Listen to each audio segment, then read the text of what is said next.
How was the Oval Office yesterday? Well, I think you heard the young man in there. You got to show up, right? Okay. Did he make you want results, you got to show up. So I'm showing up for Michigan. Did he make you feel comfortable? You know, I did not know.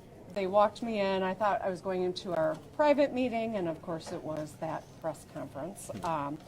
But I did have the opportunity to chat with the president, as you heard him say, some great things about Selfridge, about protecting the Great Lakes. And I also, the primary purpose was to talk about the ice storm and the recovery that is ongoing and the need for federal resources. Did you get the chance to talk to the president about tariffs and the impact on Michigan and get that message Every across? time I have the opportunity, I take it, of course, and I was in D.C., gave a speech about tariffs in the morning.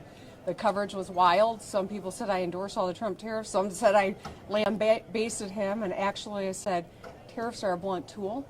You don't use them to hammer the American economy. Use it to level, and I think that's why we got to have a real strategy around manufacturing. I'm glad he changed his policy with regard to the reciprocal tariffs, but nonetheless, we still have very concerning manufacturing tariffs that Michigan feels harder than anyone else. Able to convey that message to President Trump, though, at all? Of course, yes. But it seems like right now all we bought is a little more time. I mean, obviously these are. Yep. How do you elaborate on what's going to be a day-to-day of ups and downs, different swings? I mean, people look at it economically, let alone policy. You know, it's terrible policy. You know, in the speech that I gave yesterday, I don't know if you saw it, but it certainly, you know, encourage you to take a look at the text or the video. It is, you know, we've got to be really precise. We've got to be strategic and thinking long-term.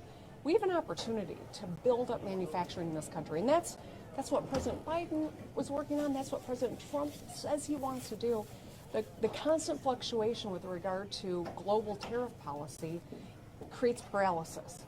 Business isn't going to invest for decades, hundreds of millions or billions of dollars, if the policy changes every day. But from what I'm most concerned about is the average individual who's lost so much money, who's at risk of losing their job because of, you know, business decisions to cut their workforce so they can survive. It's individuals who are going to get left behind, who have lost so much in the stock market, you know, if they were lucky enough to have a 401k or some retirement. So, you know, this constant flux hurts people and hurts the Michigan economy, and that's part of my message. So the about face, I think, was a positive thing, but it doesn't fix the problem that we're still confronting.